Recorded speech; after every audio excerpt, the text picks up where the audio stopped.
Y vamos a entrar en un mundo, digamos, si se quiere, muy especial, porque es gente de afuera que está por Asunción y que forma parte de un organismo. Vamos a saber de qué se trata específicamente.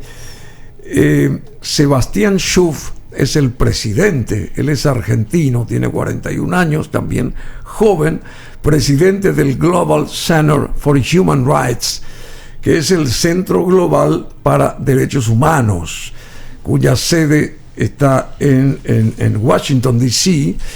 Se especializó Sebastián Schuff en derechos humanos internacionalmente, derecho penal, y ha participado en casos en el sistema interamericano de derechos humanos, tanto defendiendo a estados o a países, como a víctimas de violaciones de derechos humanos. No sé cómo está Irán dentro de este marco. Antes de incorporarse al Global Center for Human Rights, Sebastián Schuff, a quien saludamos. ¿Cómo te va, Sebastián? Muchas gracias, Bruno, por la invitación. Acércate, por favor. Muchas gracias, Bruno. Encantado de estar en Paraguay, un país que amo. ¿Ah, en serio, che? Sí, lo digo en serio, no es que lo digo en todos los países. Pero ese apellido Schuff con 2 F, S-C-H-U-F-F, es prusiano, ¿verdad? Es prusiano, exactamente. Es alemán, sería. Claro, o sea, el reino de Prusia, que hoy forma parte del Estado alemán. Sí. Y tu otro apellido proviene de Holanda. Exactamente, The Word. The Word. Exactamente. The Word es The Word. The Word. Ah, bueno. Y termina en T. En T. The Word. Sí. Ah, es holandés. Exactamente. De los Países Bajos, entonces. Ahora pues es Países. Ahora no se puede decir más Holanda. Holanda ya no se puede decir. Países Bajos. Toda nuestra vida. Era Holanda. Tal cual. Bueno, fue socio justamente Sebastián Schuff, fundador de Frente Joven, una organización no gubernamental que promueve las libertades fundamentales, los derechos humanos, la promoción social, en fin. Trabajó también acá el señor Sebastián Schuff en el Ministerio Público de la Defensa de Argentina, y también se desempeñó ante los tribunales orales y ante la Cámara del Crimen allá de su país. También fue asesor del Congreso de la Nación y de la Presidencia del Consejo de Rectores de universidades privadas de Argentina. Qué bueno esto, che. Además, trabajó en las relaciones públicas de la Fraternidad de Agrupaciones Santo Tomás de Aquino, FASTA. ¿Te gusta mucho la religión a vos? Me gusta Santo Tomás de Aquino. ¿Por qué te gusta Santo Tomás de Aquino? Porque yo fui a un colegio donde, como cualquier chico de 13 años, estaba interesado en semilícitas semilícitas y divertirme. Semilícitas. Sí, y en el colegio tuve un profesor, o sea, que llegaba la hora de lo que sería catequesis, ¿no? O sea, para nosotros hora libre, digamos, ¿no? O sea, o la diversión. Y tuvimos un profesor que se acercó el primer día y dijo: miren, esta es la materia más importante de la escuela, del colegio y de su vida. O sea, ustedes están acostumbrados a que esto sea la recitación de algunos párrafos de la Biblia, algo que no tiene nada que ver con ustedes, y que leen así un rato y se sacan un 10. Para nosotros esta es la materia más importante del colegio, y les vamos a enseñar la teología y la filosofía para que aprendan a pensar y aprendan a defender lo que creen. Vos estudiaste también teología y filosofía. Después me tocó, pero... Vos sos abogado, ¿verdad? Así es, pero a partir de ese puntapié, dijo: bueno, o sea, ustedes tienen que traer una carpeta así de grande, porque esta materia es la más importante de todas, entonces su carpeta va a ser el doble. Ese profesor se llama Juan Carlos Bilic, de Argentina, y a partir de ahí se despertó un poco mi interés por esos temas del pensamiento y por supuesto, o sea, no como lo que hace Santo Tomás es razonar la fe, no solamente la creencia, que está muy bien, sino, digamos, poder dar razones de lo que uno cree. Decime, ¿qué conforman ustedes? Porque para la gente que se conecta ahora, que quiere saber, sí, son preparados, porque está también una señora mexicana que va a venir después, que es la vicepresidenta de este organismo, Neidy Casillas. Pero, ¿qué es justamente el Global Center for Human Rights? ¿Qué realmente es? Bueno, antes de darte una definición más formal o de manual, una intelectual que nos entrevistó, nos escuchó un poco, nos decía, me encanta porque ustedes son la caja negra de lo internacional, la caja negra del globalismo. Y me gustó mucho lo que dijo. ¿Por qué? Porque todos sabemos que ONU, OEA, los organismos internacionales influyen y tienen poder, pero nadie sabe quiénes son, nadie sabe qué pasa. No tienen rostro. No tienen cara, exactamente. Y sus decisiones no pagan ningún tipo de costo político. Supongamos, acá un juez... Pero sí tenemos que bailar al son de ellos. Exactamente, acá un juez, un legislador, presidente, lo que sea, hacen algo que está muy mal y van a tener que dar razones de eso. Por lo menos la gente los va a poder identificar. Ahora, un fallo de estos organismos, una resolución o alguna cosa algún documento que saquen, nadie sabe quiénes son, nadie sabe qué hacen, pero como vos bien dijiste, me gustó la metáfora, terminamos bailando un son que nosotros no elegimos y que no son los sones que nosotros sabemos bailar. Bueno, nosotros estamos justamente con la disyuntiva esa en favor de una educación nueva, y se está peleando acá. Hay muchas... se manifiesta la gente en contra de lo que pretende instalar educativamente el gobierno y por, digamos, la petición de organismos foráneos, internacionales, que son los que manejan los hilos aparentemente, pero acá la ciudadanía está en contra de eso. Vamos a llegar a consultarte eso, pero antes, digamos, o sea, Global Center for Human Rights, derechos humanos globales, un centro global de derechos humanos. Ustedes defienden los derechos humanos. Sí, exactamente. Lo que ha pasado es que en las últimas décadas, más que años, se ha tergiversado el concepto de derechos humanos y se ha convertido en un mecanismo de control ideológico donde, o sea, un tercero, un organismo o alguien de afuera va a decir si vos respetás o no los derechos humanos y va a fijar el contenido de eso. Entonces, los derechos humanos ya están fijados en los tratados. ¿Pero vos estás de acuerdo con eso o no? No, o sea, nosotros estamos de acuerdo con los derechos humanos y estamos en desacuerdo con su manipulación. A eso voy. Exactamente. O sea, nosotros defendemos los derechos humanos, ¿por qué? Porque si usted ve los tratados que el Paraguay, Argentina, México, todos los países de Latinoamérica suscribieron, son excelentes. O sea, y realmente, si se cumplieran y si se interpretaran correctamente, nos traerían muchas cosas buenas y ayudarían a los verdaderos problemas de nuestros países. Pero en vez de hacer eso, lo que hacen es tergiversarlos, manipularlos, y en vez de tomar los verdaderos problemas, ¿cuáles son los verdaderos problemas? Y hay una suerte de confusión, de torre de Babel. Exactamente. Permanente. Pero, a ver, Latinoamérica, ¿qué necesitamos nosotros? Mejor salud, mejor educación, mejor acceso al empleo, vivienda, agua potable. Si te dejo, puedes hablar 10 minutos más de cosas que estamos todos de acuerdo. Sin embargo, estos órganos movidos por mucho dinero que viene detrás, que después me gustaría comentarte un poco. ¿Cómo no? Lo que hacen es imponer bajo condicionamientos económicos temas que no tienen que ver con nuestras culturas. Decime, ¿y los derechos humanos justamente siguen sin ser muy protegidos los derechos humanos? Bueno, o sea, cuando los organismos que tienen que proteger los derechos humanos, que son lo que te mencionaba, se enfocan en una agenda súper agresiva contra el derecho a la vida, una agenda súper agresiva contra la libertad religiosa, o una agenda agresiva a favor de la ideología de género y que desprotege a la familia, terminan no prestando atención a ninguno de los derechos esenciales. Entonces, lo que nosotros queremos es que los órganos hagan para lo que ustedes los crearon, la gente y los países los crearon para ayudar en estos temas, y no para estos problemas de élites que tienen que ver con ideología transgénero, con cosas que representan una parte muy pequeña de la población. Sin embargo, en estos organismos están absolutamente sobrerepresentados. Acaparan la mayoría, si no casi la totalidad de las discusiones. La reacción de Rusia ante esto de LGBTB, no sé qué cosa.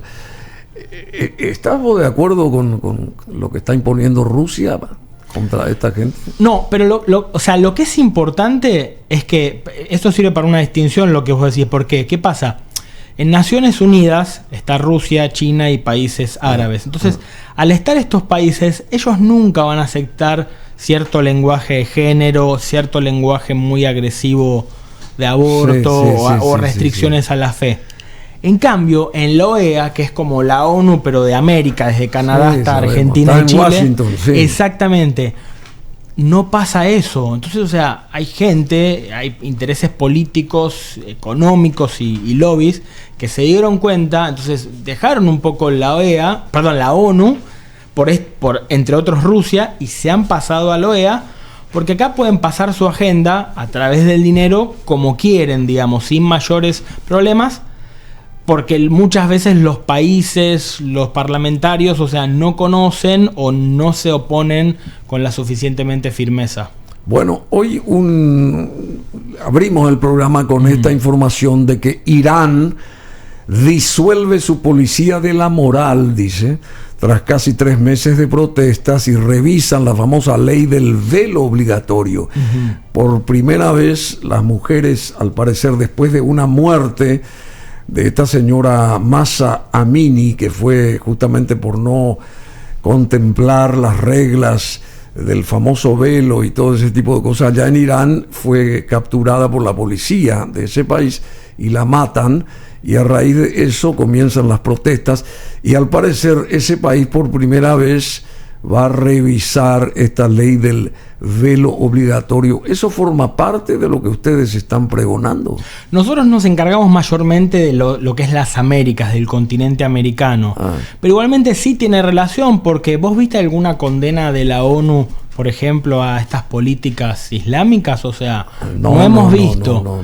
Sin embargo, hace unos meses Guatemala estableció una política pública pro vida en todo el estado, digamos, no solamente el nacimiento, que es una parte, sino, digamos, que promueve el derecho a la vida en todas las instancias, y un organismo internacional, la CIDH, la Comisión Interamericana, los dientes de la OEA, lo sancionó por eso. Entonces, en vez de estar viendo las verdaderas violaciones o las cosas que son graves y que estamos todos de acuerdo, estos organismos no lo hacen porque están ocupados en este tipo de agenda. Bueno, justamente hubo un caso de 2 gays que se besaron en Qatar y que los declararon ante gobierno qatarí, y van a ser, hoy tenían que haber sido ahorcados, supuestamente. Una cosa, no sé si llegaron ustedes a saber de esta información.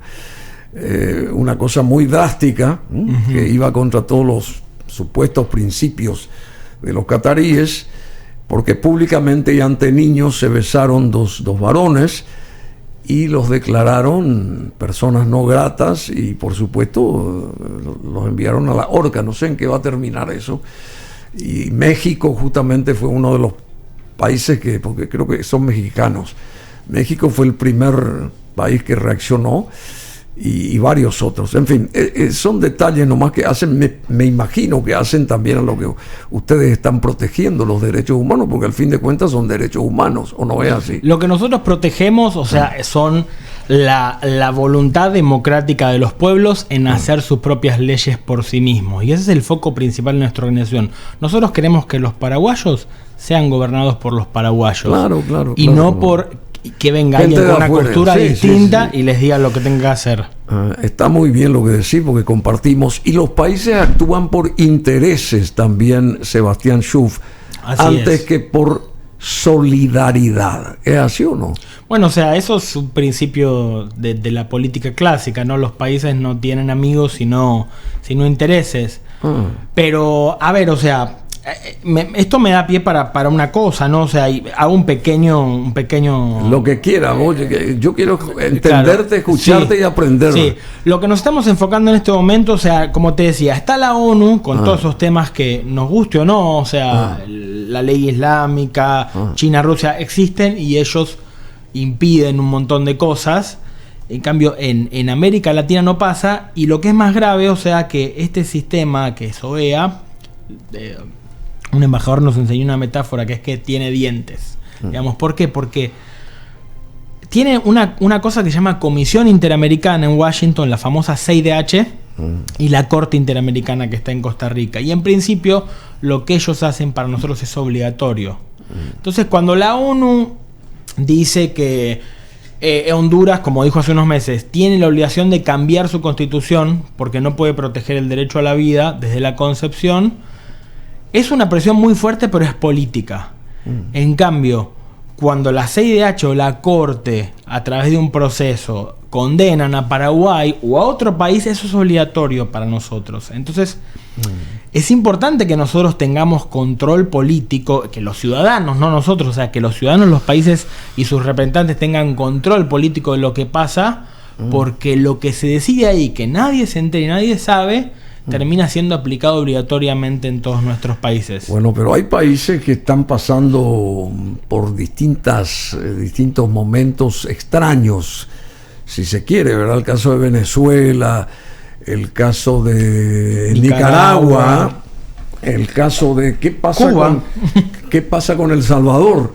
También la posición de Bukele. Claro. Que persiguiendo a los maras, que por un lado yo podría comprender que tiene razón, pero por el otro lado vos ves que hay miles de salvadoreños presos y bueno, yo no sé si hasta dónde está bien eso y hasta dónde está mal. Y ustedes analizan este tipo de situaciones también dentro de lo que significa este mundo global de los derechos humanos.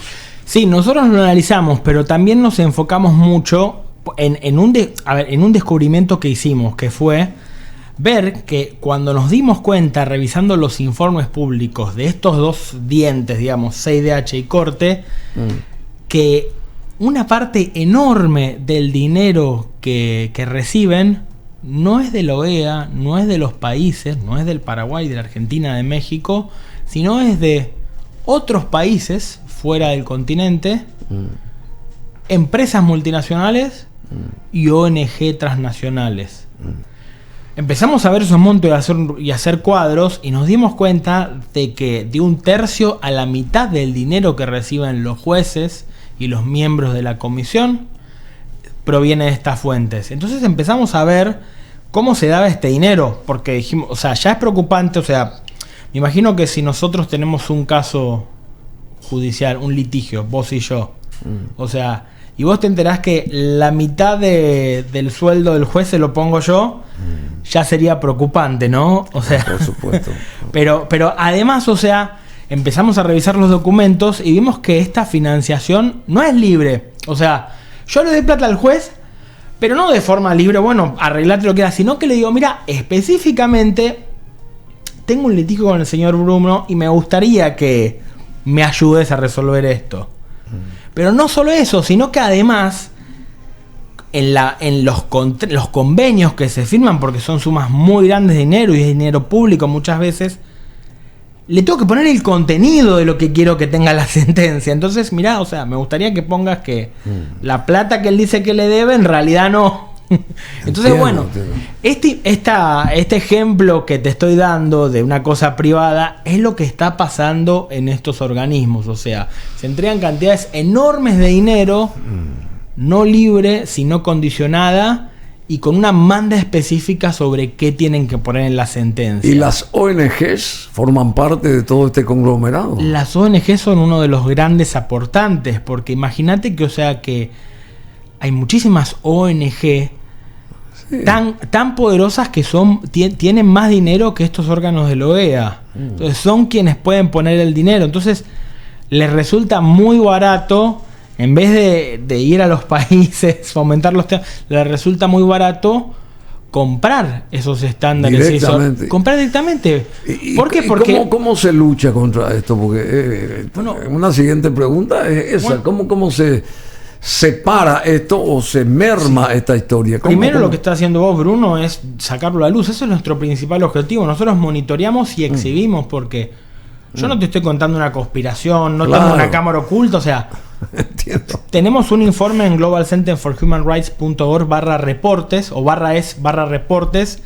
Ahí lo puede ver cualquiera, están todas las fuentes, son informes públicos. Quizá uno va al informe original y son cuadros difíciles de entender, pero está todo ahí, digamos, no nos inventamos nada. Y entonces, esto es muy grave porque, o sea, primero, los fondos de otros estados, cuando se llaman cooperación internacional, cuando alguien va a pedir cooperación internacional, eso lo va a pedir a la Cancillería de un estado, al Ministerio de Relaciones Exteriores. ¿Por qué? Porque el dinero que dan para estas cosas forma parte de la política exterior de los estados. Entonces, las condenas que nosotros recibimos, que nuestros países reciben, forman parte de la política exterior de otros. Ahora, si ese dinero se diera para que se cumplan los tratados, las cosas que los países de América decidimos, ¿no?, a través de los representantes, los diplomáticos, podría ser entendible. Pero la mayoría de los contenidos que financian no solamente no son los que están en los tratados, sino que son los contrarios. O sea, los tratados que el Paraguay y los otros 34 países firmaron dicen derecho a la vida, protección de la familia, libertad de expresión, libertad de culto, libertad religiosa. Y lo que se financia es exactamente lo contrario. Y la ideología de género prima en todos estos organismos, digamos, son los también mueven esos hilos, esa famosa ideología y todo ese tipo de cosas. Mira, Bruno, o sea, nosotros siempre explicamos que en estos organismos hay 3 salones donde se hacen las grandes reuniones. Uno es sociedad civil, donde vociferan, se sacan fotos. Otro de los cancilleres, donde hablan bonito de países que no sé si existen. Y un tercer salón que es la sala de negociaciones, donde se toman las decisiones. Acabamos de venir hace un mes y medio de la Asamblea General de la OEA, que fue en Lima. Se hace una vez por año, es el órgano máximo de la OEA. Yo te puedo invitar a esa sala de negociaciones, te invitaría a que estés.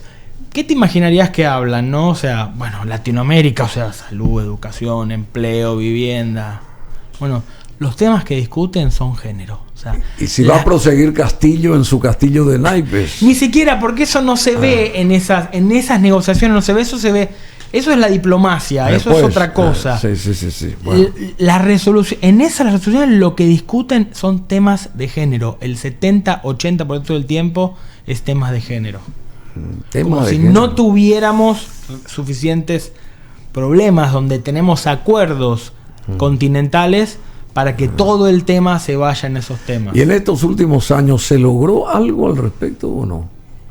¿Se logró, digamos, dentro de lo que ustedes fomentan o están pregonando, se logró algo por parte de este organismo que vos presidís, porque vos sos el presidente del Global Center for Human Rights? Sí, gracias a Dios sí hemos logrado muchas cosas porque, hay países, de hecho Paraguay es un país líder en estos temas, muy bueno, que ayuda mucho a la protección de los derechos y del contenido de los tratados y de la voluntad de los paraguayos, ¿no? Entonces, con el liderazgo de Paraguay y otros países, se ha retirado el consenso sobre cosas sumamente negativas como es la hipersexualización de los niños, la mutilación de niños de edad temprana de órganos sanos o la prohibición de recibir ayuda a personas que sufren atracción al mismo sexo y no están contentos con eso, por ejemplo.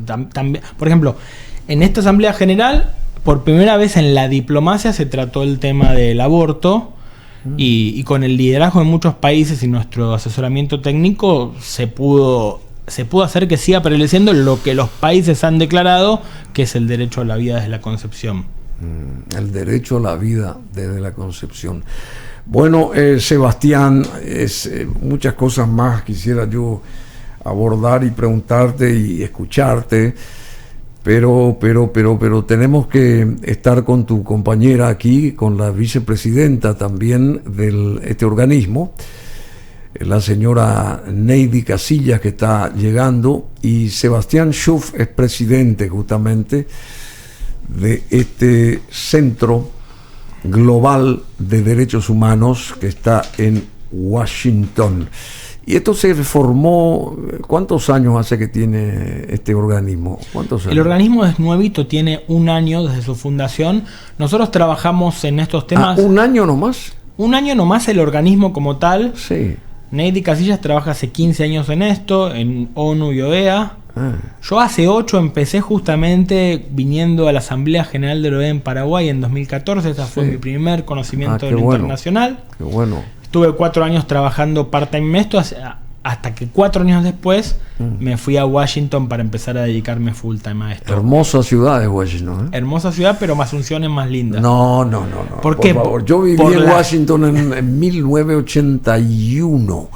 Impresionante esa ciudad, impresionante. Es impresionante. O sea, Washington es muy bonita, pero no tiene los paraguayos, o sea, que son más bonitos que los americanos. Bueno, todos somos americanos, justamente Sebastián. Ese también puede ser un objetivo, una bandera de ustedes. Porque como que los estadounidenses se adueñaron del nombre América y todos somos americanos. Vos sos americano, la señora mexicana es americana.